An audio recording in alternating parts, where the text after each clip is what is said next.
Bueno, vamos a empezar nuestra clase poniéndonos en presencia de Dios, en el nombre del Padre, del Hijo y del Espíritu Santo. Señor Dios Todopoderoso y Eterno, te damos gracias por este nuevo día. Te damos gracias por ser un Dios misericordioso. Te ofrecemos esta clase, la ponemos en tus manos. Tómala como ofrenda. Tenemos algunas necesidades, todos, cada uno de nosotros, conocidos o familiares enfermos o con necesidades, y que queremos poner ante ti esas peticiones. Tómalas en tus manos. Tenemos esperanza y fe en que tienes un plan para nosotros y para nuestros seres queridos y confiamos en él. Señor, danos tu espíritu de luz y de verdad, ilumina nuestra mente, nuestros ojos, nuestros oídos, nuestros labios. Que no olvidemos en ningún momento que nosotros somos testigos tuyos y que debemos de predicar tu palabra y construir tu reino aquí en la tierra, Señor. Danos esa conciencia, danos esa gracia de estar siempre en tu presencia y en comunicación contigo. Te lo pedimos, Señor. Amén. En el nombre del Padre, del Hijo y del Espíritu Santo. Bueno, pues yo ya les tomé la asistencia de la clase pasada en base a lo que me comentaron en el chat. No sé si tengan alguna duda o algún comentario de las cartas de Pablo antes de empezar con el tema.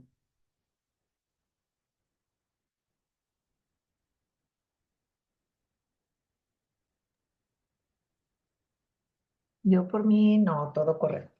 Perfecto, muchas gracias. Bueno, pues entonces vamos a seguir con este tema 17. Les comparto pantalla.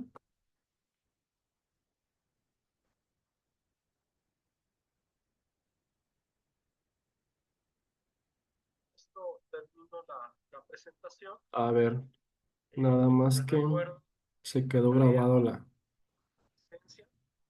Permítame. ¿Sí se escuchaba el audio o no? Sí se escucha bajita la voz Sí. grabada. Sí, es que se quedó grabada mi voz todavía de la... No sabía que se había quedado grabada así la presentación, pero bueno. Ahorita ya no se oye nada. No, la corté. Ah, Sí, la corté.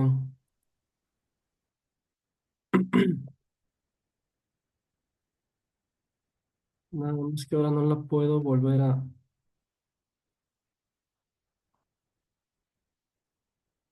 ¿Ahorita qué ven? ¿Ven mi foto o ven la presentación? no, sí se ve la presentación. Es que yo no Dice la estoy viendo. 17.2 los escritos de Juan. Yo no la estoy viendo. Déjenme salirme porque yo no lo estoy viendo. Ahora sí.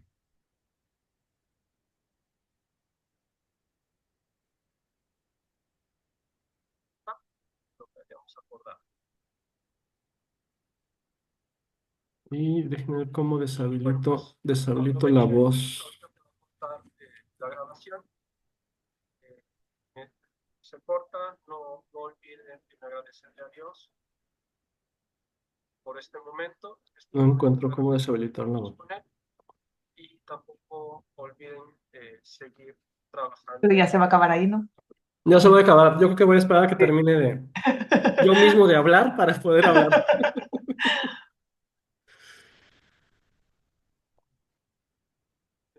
Ya, ah, no. Todavía sigo hablando. Espero que nos podamos ver. Cuídense, que Dios los bendiga. Bueno, parece que ya. Bueno, problemas técnicos. Bueno, vamos a ver los últimos libros de la Biblia. En esta segunda parte del capítulo 17 vamos a hablar particularmente de los escritos de Juan. Los escritos de Juan son cinco, que es el cuarto evangelio que ya vimos. Hay tres cartas de Juan y el Apocalipsis. Y vemos que estos libros tienen mucha relación o cierta relación en los temas, pero no existe plena certeza de que todos estos, principalmente las cartas, hayan sido escritas precisamente por Juan. Es muy probable que hayan sido escritas por discípulos de Juan, incluso el Apocalipsis que haya sido terminado por discípulos de Juan. Sí, bueno, estas son cuestiones que ven los exégetas y en base a los análisis que ellos hacen de los textos, pues ellos llegan a conclusiones de sí, que no son definitivas, ¿verdad? Pero llegan a teorías para determinar quién fue el verdadero autor de ciertos libros o no. Entonces, estos escritos están asignados a Juan, pero no necesariamente fueron escritos personalmente por él. Pudieron haber sido escritos o terminados de escribir por discípulos de él. De estos libros, más o menos se terminaron de redactar entre los años 90 y 100 después de Cristo. Y por eso se ve difícil que haya sido Juan el autor de estos libros. Bueno, la primera carta de Juan, no sé si hayan tenido oportunidad o recuerden haber en alguna liturgia haber escuchado las cartas de Juan. Son cartas que a mí en lo personal me gustan mucho. De hecho, las cartas que vamos a ver hoy, las de Juan, de Santiago, de Judas y Pedro, para mí son textos que aplican mucho a nuestro día a día y por eso me gustan. Y bueno, de estas cartas de Juan, la primera es la más larga. No necesariamente la primera, segunda y tercera están escritas en ese orden. Recordemos que los libros de la Biblia se presentan más que nada por su extensión. La primera carta es la más larga, por eso es la primera. Y las dos siguientes cartas son tan pequeñitas que no tienen ni siquiera capítulos, únicamente versículos. Esta primera carta de Juan, propiamente por cómo está escrita, no se pudiera considerar como una carta o como una epístola, sino más bien como un tratado teológico. Y el tema que trata esta primera carta es, eh, es, es, es un tratado sobre la vida cristiana que debe estar fundamentada, perdón, en el Padre, el Hijo y el Espíritu Santo. Entonces, en esta carta, Juan nos presenta, en primer lugar, a un Dios Padre, el que es nuestro creador, Él es el dueño de nuestra historia, y nos presenta algo que Jesús nos enseña y que es un contraste muy fuerte con los libros, perdón, con los libros del Antiguo Testamento, que es un padre amoroso y un padre que lo identifica con la luz y le pide a sus discípulos, perdón, que caminen en el amor y en la luz del Padre. Creo que estoy batallando mucho con la clase. En segundo lugar, nos habla de Jesucristo como Hijo de Dios. Nos presenta muy similar a como nos presenta Jesús en el Evangelio, como la palabra de vida eterna, como el Salvador del mundo. En tercer lugar, nos presenta al Espíritu, el Espíritu Santo, que es el que Dios Padre y Jesucristo nos dan y nos dejan como presencia de ellos aquí en la tierra, y que gracias a este Espíritu podemos dar testimonio de Jesús cuando estamos predicando la palabra, cuando estamos viviendo en comunidad. Y por último, que yo creo que, perdón, que yo creo que es el mensaje, y que de hecho ahorita vamos a leer este texto, dice, el seguidor de Jesús no debe amar al mundo, debe esforzarse por evitar el pecado Los impostores son anticristos. Wow, estoy batallando mucho. Si alguien me ayuda a leer este texto, por favor. Primera carta de Juan, capítulo 4, versículos del 7 al 10.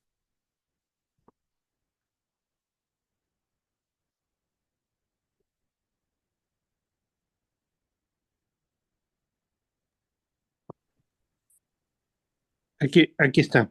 Por favor, Ángel. Es de la Biblia de Jerusalén. Muy bien. Queridos, amémonos unos a otros, porque el amor es de Dios, y todo lo que ama ha nacido de Dios y conoce a Dios. Quien no ama no ha conocido a Dios, porque Dios es amor. En esto se manifestó entre nosotros el amor de Dios, en que Dios envió al mundo a su Hijo único, para que vivamos por medio de él. En esto consiste el amor, no en que hayamos amado a Dios, sino que Él nos amó y nos envió a su Hijo como víctima de expiación para el perdón de nuestros pecados. Entonces, como podemos ver, pues son textos sencillos mu- que nos enseñan mucha teología de una manera muy sencilla y pues está aquí el tema central de Dios es amor y que nos pide a nosotros vivir en el amor.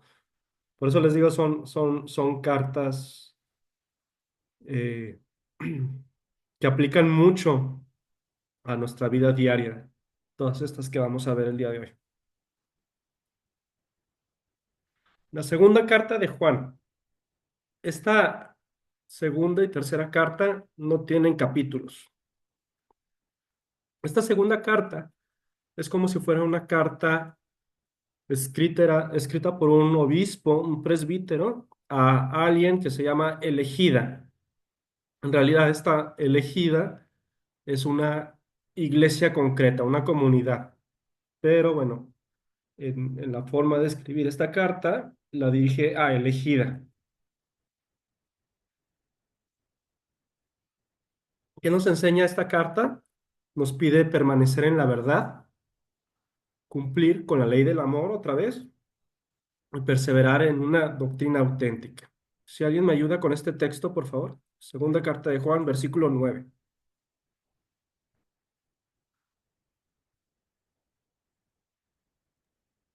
El que se aventura y no permanece en la doctrina de Cristo no posee a Dios. ¿Es esa? Sí, ¿verdad? Sí. El que se aventura y no permanece en la doctrina de Cristo no posee a Dios. El que permanece en la doctrina, ese posee al Padre y al Hijo. ¿Qué Biblia es, Gladys? Latinoamericana. Ok. En mi Biblia, que es Biblia de América, le, la primera frase dice, todo el que se descarría y no permanece en la doctrina de Cristo.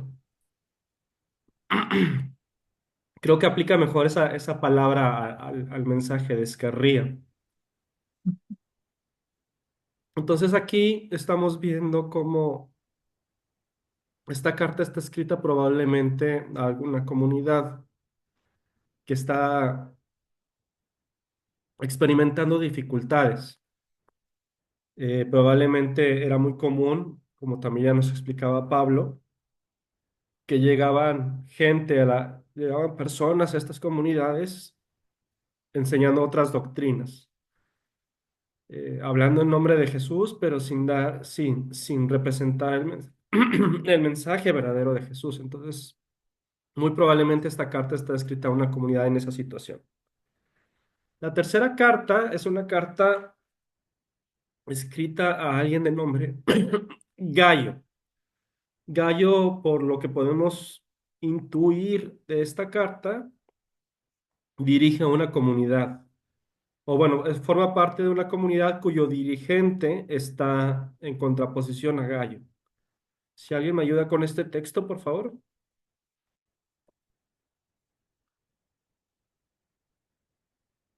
Tercera carta de Juan, versículo 11.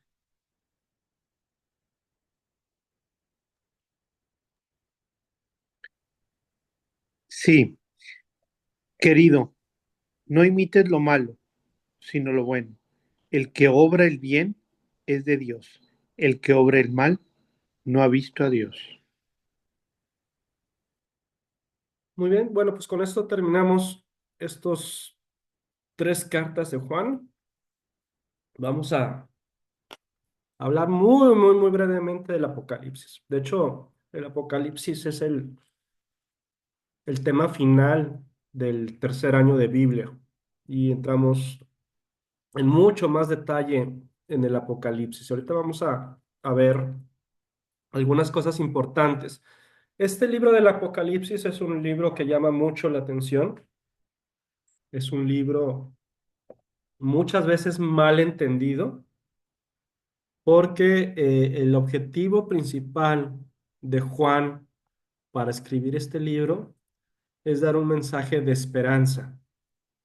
Muchas veces relacionamos este libro con todo menos la esperanza. Entonces, conociendo este libro, vamos a entender que el objetivo es llevarles un mensaje de esperanza a los destinatarios de este libro. Los destinatarios de este libro son comunidades de Asia Menor que están siendo perseguidas por el Imperio Romano. De hecho, en el libro se menciona mucho la palabra Babilonia para referirse al Imperio Romano. Perdón otra vez.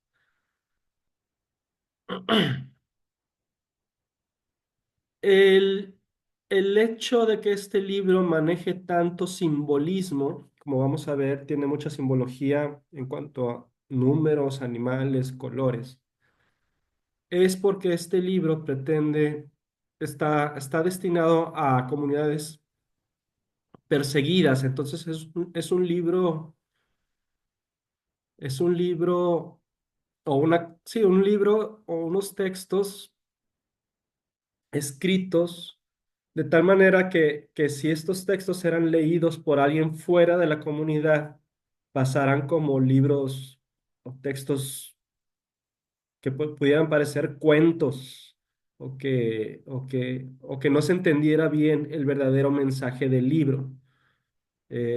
O sea, pensando en que este libro o estos textos fueran interceptados por romanos y quisieran destruirlos, entonces no llegaba el mensaje. Entonces, Juan utiliza mucha simbología que ya conocen los judíos desde el Antiguo Testamento para darles este mensaje de esperanza. ¿Sí? Entonces, a lo mejor este uso de la simbología es lo que ha hecho pensar a mucha gente cosas erróneas acerca de este libro. Este libro presenta un género apocalíptico, pero no es lo único. O sea, sí hay algo hablando de lo que es el final de los tiempos, pero también es un libro profético y epistolar. Hasta cierto punto tiene ciertos aspectos que lo pueden clasificar como una epístola. Les digo, es un libro que está escrito a ciertas comunidades y entonces, pues, en ciertas partes pudiera parecer una carta. Presenta la lucha entre el bien y el mal y el mensaje de esperanza que da es que el bien siempre vencerá y este bien está representado por Dios Padre y por Jesús.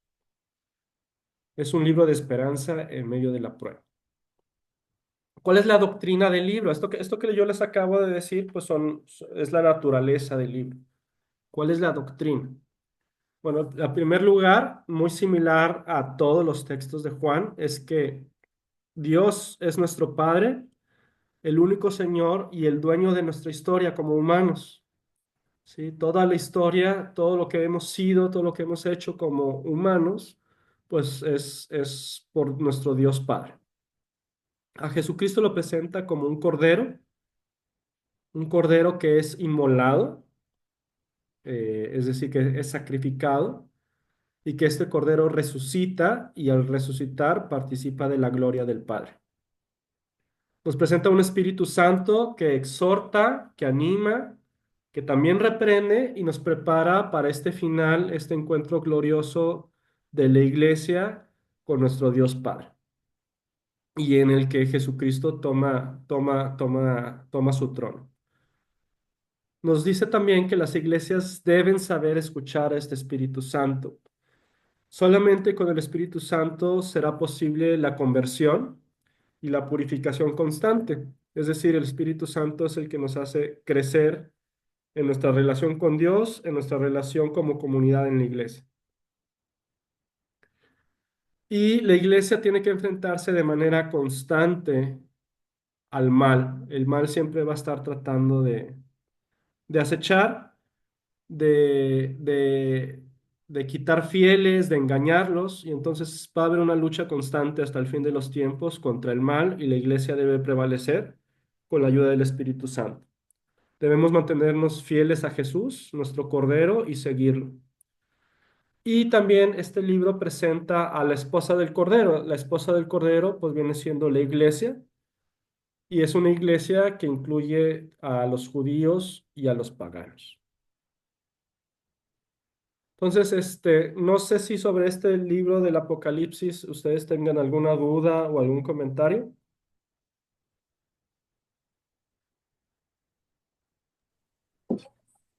Sí, pues como que siempre se ha pensado que el Apocalipsis es un libro complicado, ¿verdad? Complicado porque la verdad para entenderlo pues es muy difícil y yo creo que se necesita ahora sí que mucha preparación para poder descifrar tantas cosas que vienen en el Apocalipsis, ¿no? ¿Quién de ustedes ya ha leído el Apocalipsis completo?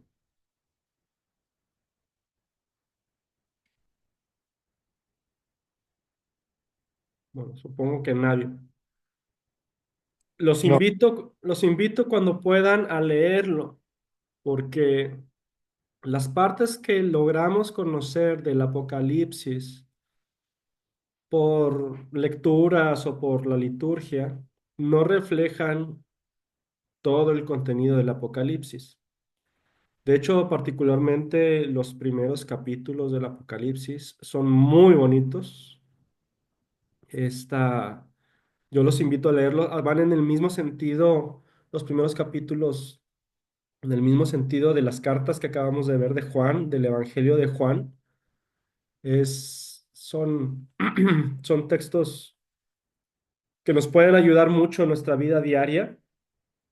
Al contrario de lo que tú dices, Ángel, sobre todo en estos primeros textos, no se requiere realmente tener preparación. Los textos ya más complicados que tienen que ver con la simbología y todo eso, ya vienen después.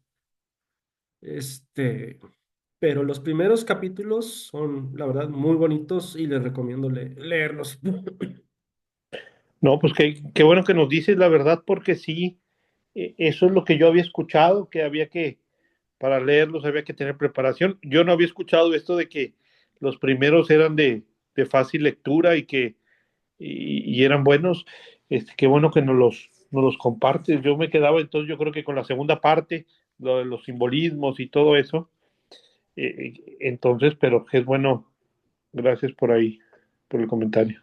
Sí, o sea, por ponerte un ejemplo, no sé si ustedes conocen una canción que se, que se canta mucho, sobre todo en las horas santas, de Estoy en la puerta y llamo. Pues ese es un texto precisamente del Apocalipsis. Entonces son cosas que cuando uno no conoce el Apocalipsis, pues a lo mejor le llama a uno mucho la atención, ¿verdad? Pero bueno, está ahí esa invitación para que conozcan el Apocalipsis sin miedo. Es un libro de esperanza. Profundizar en él sí requiere preparación, pero leerlo está al alcance de todos nosotros y sin miedo. No es un libro que debe generar miedo en nosotros.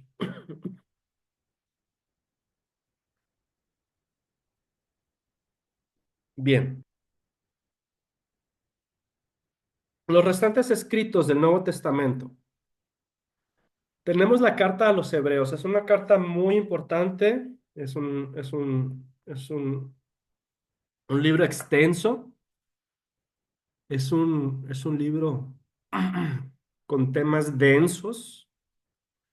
Este habla mucho del sacerdocio de Jesús. Maneja una teología eh, difícil, pero es muy importante dentro del Nuevo Testamento. Más que una carta, parece una homilía, y a esta homilía le agregaron un saludo y una despedida para convertirla en carta. No se sabe quién es el autor, pero no es Pablo. El lenguaje que maneja esta carta definitivamente descarta que sea Pablo. Los destinatarios, aquí dice probablemente judíos cristianos perseguidos. Ya leyendo la carta, con toda seguridad eran judíos. Alguien que no fuera judío no podría entender gran parte del contenido de la carta. Entonces, era una carta dirigida a judíos cristianos y que estos eran perseguidos y que por alguna razón tuvieron que abandonar Jerusalén. Fue escrito antes del año 70 después de Cristo. ¿Qué doctrina nos enseña? Bueno, la vida cristiana es una peregrinación hacia el descanso eterno. El tema central es el sacerdocio de Jesús. Es un análisis teológico de por qué Jesús es sacerdote. Y nos presenta a Jesús como un mediador entre Dios y el hombre. El creyente debe caminar en la fe, la esperanza y la caridad, las tres virtudes teologales. Esas tres virtudes que se nos dan como gracia en el bautismo. Entonces es un texto muy profundo. Básicamente quiere convencer a los destinatarios de que Jesús es sacerdote, porque para los judíos solamente podían ser sacerdotes los descendientes de la tribu de Leví, y Jesús no era de la tribu de Leví. Entonces, gran parte de esta carta es fundamental porque Jesús es el sacerdote eterno, el sumo sacerdote eterno. Si alguien me ayuda con este texto, por favor. Hebreos 13, del 15 al 16.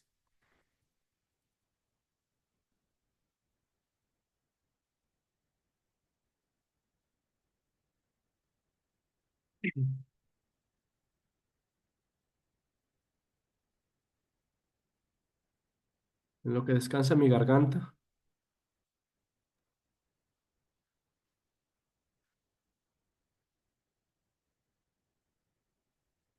Del 15 al 16, ¿verdad?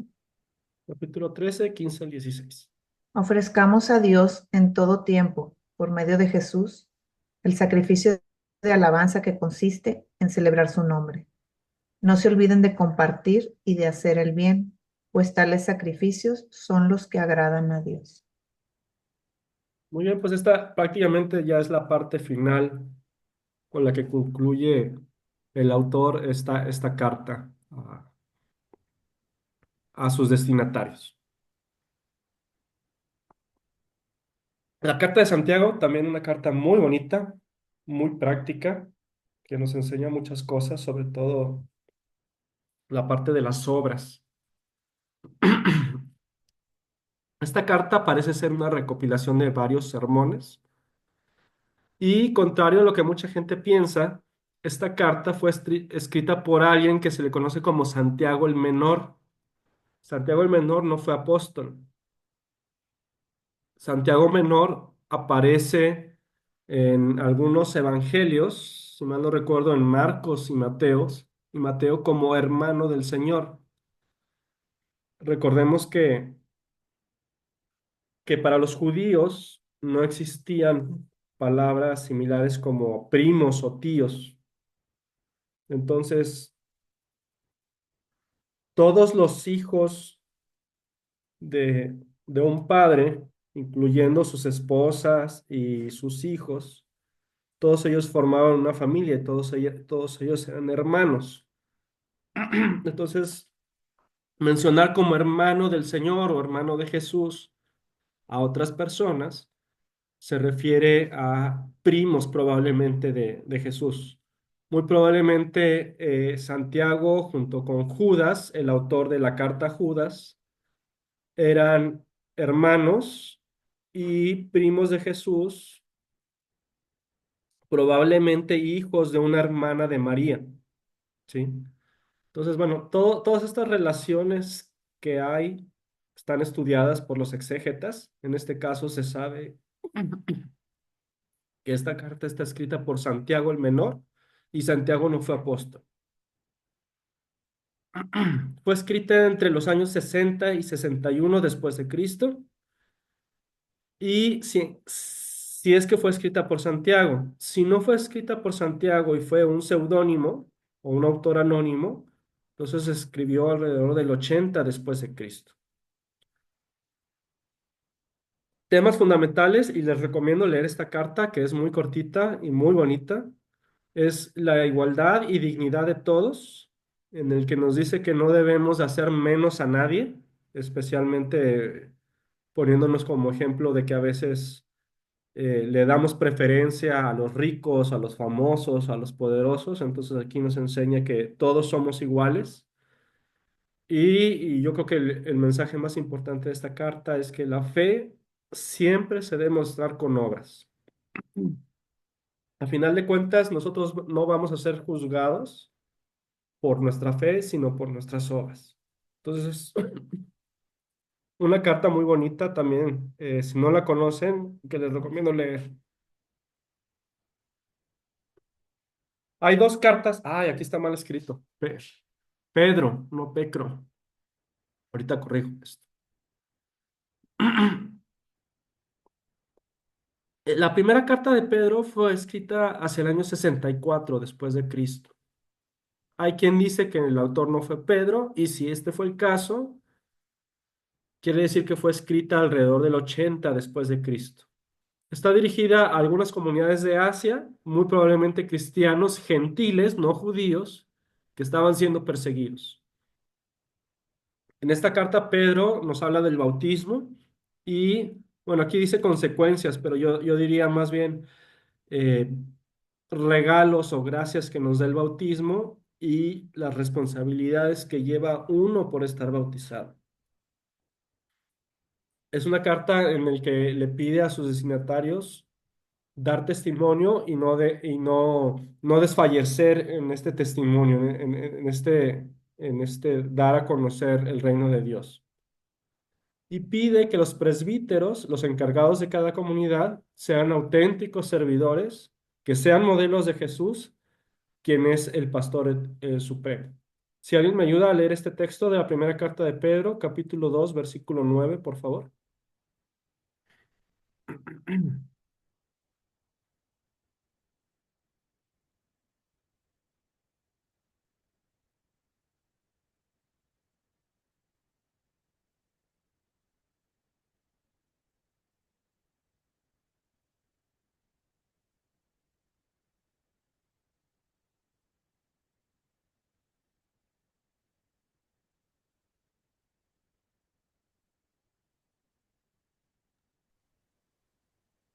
Dice, pero ustedes son una raza elegida, un reino de sacerdotes, una nación consagrada, un pueblo que Dios hizo suyo para proclamar sus maravillas, pues Él los ha llamado de las tinieblas a su luz admirable.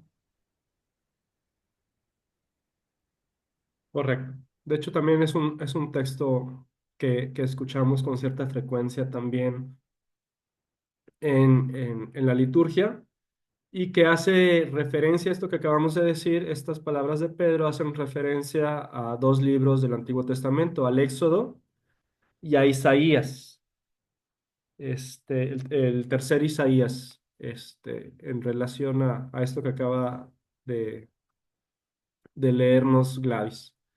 La segunda carta de Pedro. Este debe ser el último libro de la Biblia que haya sido escrito cronológicamente. Pudo haber sido escrito hacia alrededor del año 100 después de Cristo, incluso después de este año, o sea, ya incluso en el segundo siglo. Y definitivamente no es un libro de Pedro. No hubiera podido escribirlo, ¿verdad? Por estas fechas. Él falleció mucho tiempo antes de esto. Pero seguramente fue escrito por discípulos de él. Este libro reafirma la fe auténtica basada en los profetas y los apóstoles. Entonces nos hace un repaso de lo que hicieron y dijeron los profetas y cómo esta continuación de los profetas se refleja en los apóstoles. Muestra el valor de las profecías y del Espíritu Santo y habla de la parucía y confirma en que habrá una parucía. Si alguien me ayuda a leer este texto de la segunda carta de Pedro, capítulo 1, versículos del 19 al 21.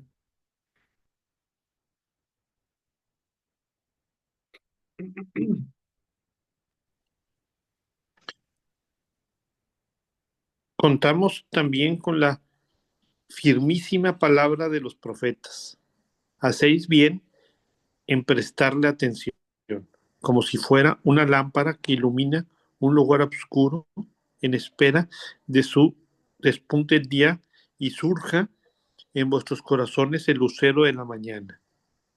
Pero, ante todo, tened presente que ninguna profecía de la Escritura puede interpretarse por cuenta propia, pues ninguna profecía, pues nunca profecía alguna fue fruto de la voluntad humana. Los profetas fueron hombres que hablaban de parte de Dios, movidos por el Espíritu Santo. Entonces, igual que estos textos que estamos viendo, son cuestiones muy concretas, muy prácticas. Nos enseñan teología y conceptos de una manera muy clara. Hay mucha riqueza en estos libros que estamos leyendo. Espero poderlos motivar para que los lean ustedes por su cuenta. Y ya por último, para terminar el tema, está la carta de Judas. Este Judas, hermano de Santiago el Menor, el autor de la carta de Santiago.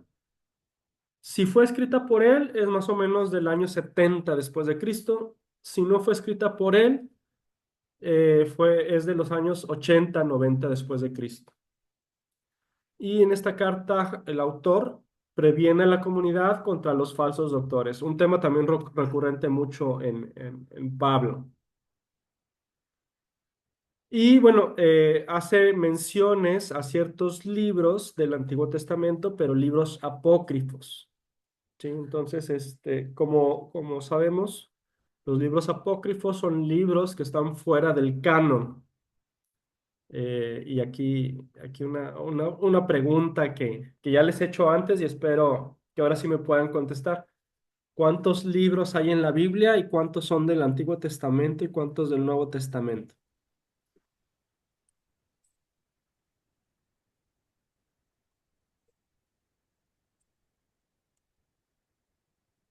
Tic, tac, tic, tac, tic, tac, tic, tac. A ver. Estudiantes de la Biblia,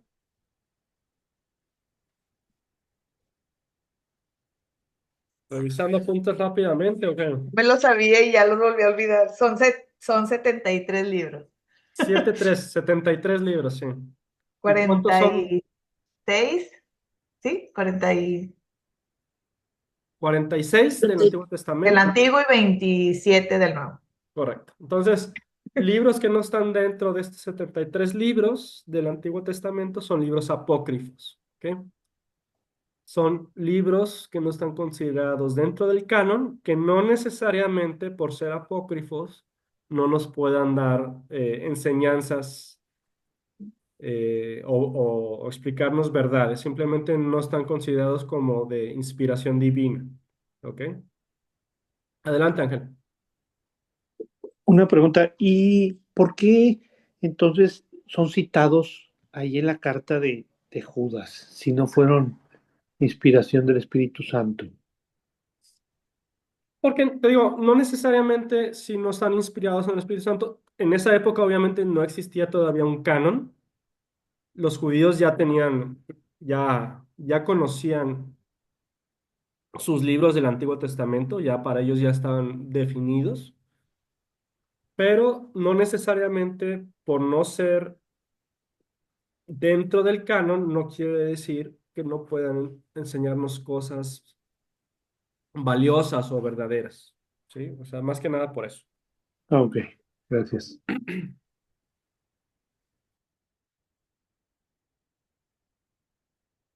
Y pues bueno, con esto termino este tema de manera muy, muy accidentada por mi garganta. Les pido disculpas. Este, pero bueno, pues por lo que veo, no soy el único así. Y el problema es que ya llevo como 2 semanas así, pero bueno, espero ponerme bien. Una disculpa nuevamente. Y bueno, voy a corregir los errores que estaban ahí en la presentación antes de subirla y que ustedes la tengan. No sé si tengan alguna duda o comentario.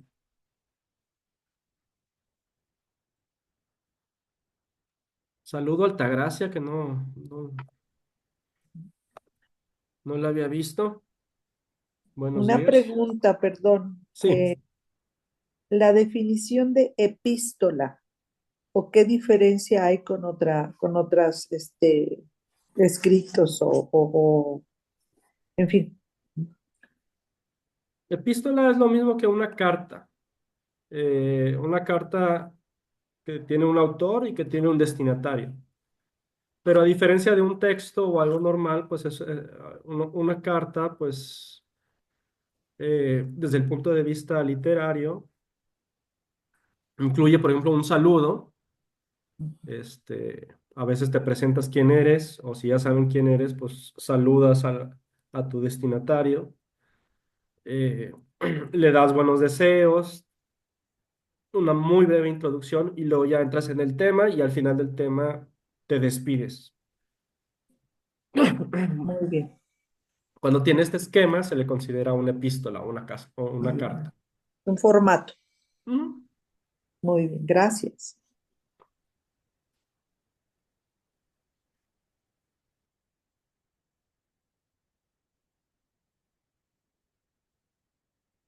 Pues bueno, estos temas que estamos viendo son importantes porque estamos viendo el inicio, la formación de estas primeras comunidades y nos presentan dificultades que estaban teniendo estas comunidades y cómo siempre había pastores que muchas veces no estaban presentes, pero estaban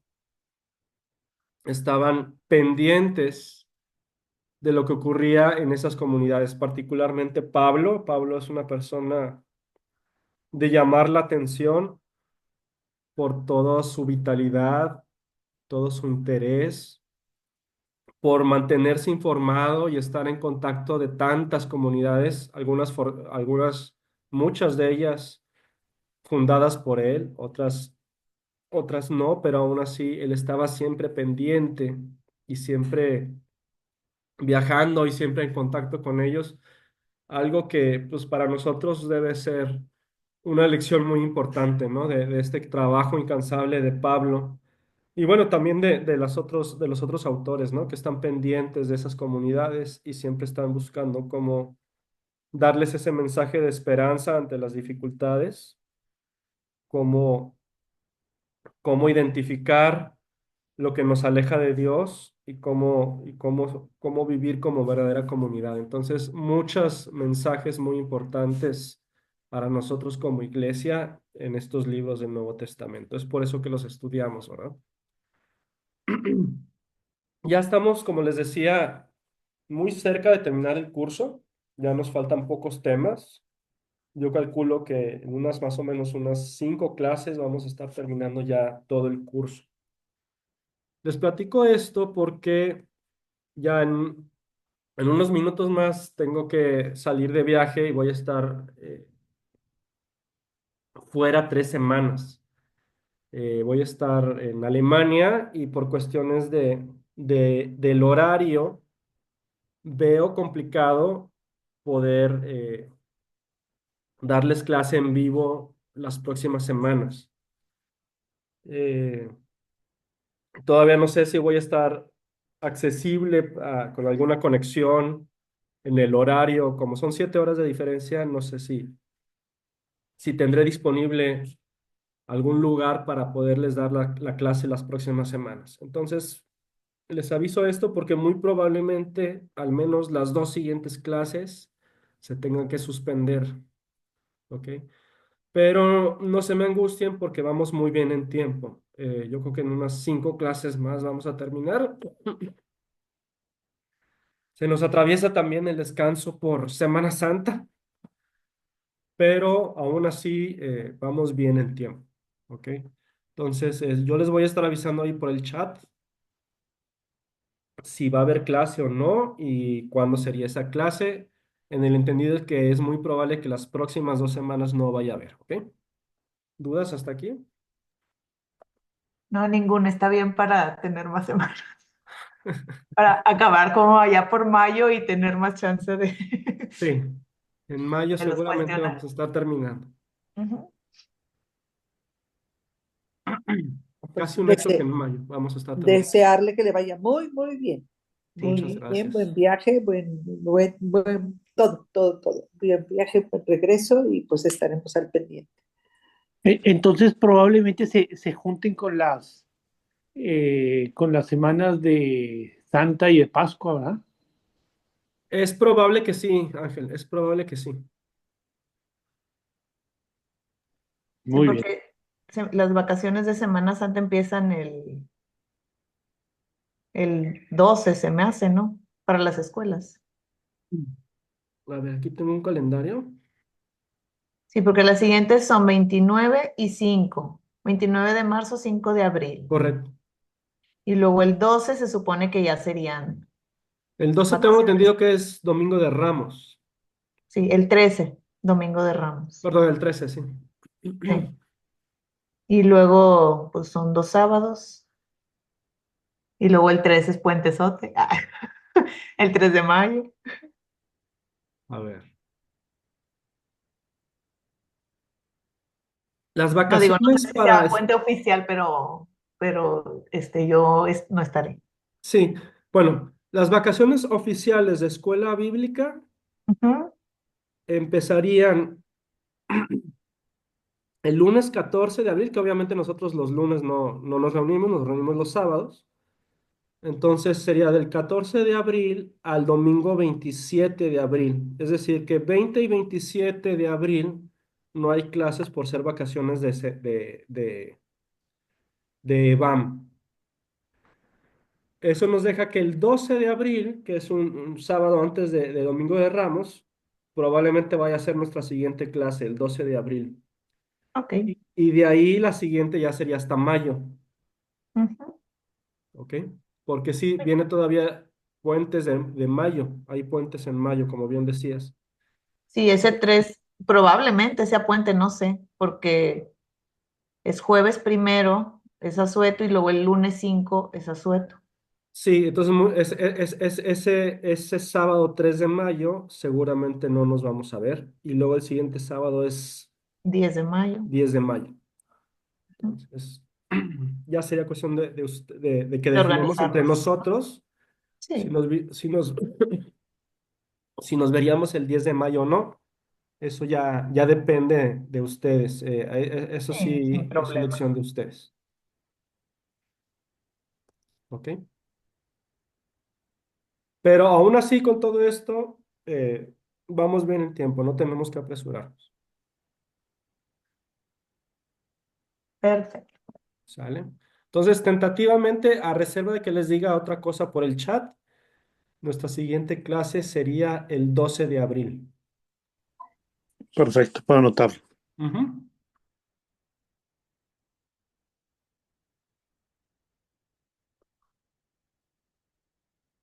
Bueno, pues yo me tengo que poner a empacar, no he empacado nada y ya en un ratito más me tengo que ir, entonces, pues aquí doy concluida la clase. Muchísimas gracias, mucha suerte. Buen Agradeceré viaje. mucho que alguien de ustedes me ayude con la oración final, por favor.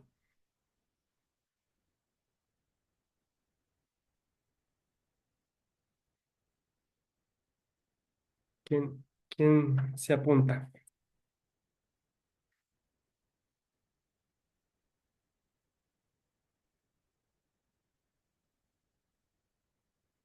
Normalmente hacemos nada más un Padre Nuestro y un Ave María, no, no tienen que...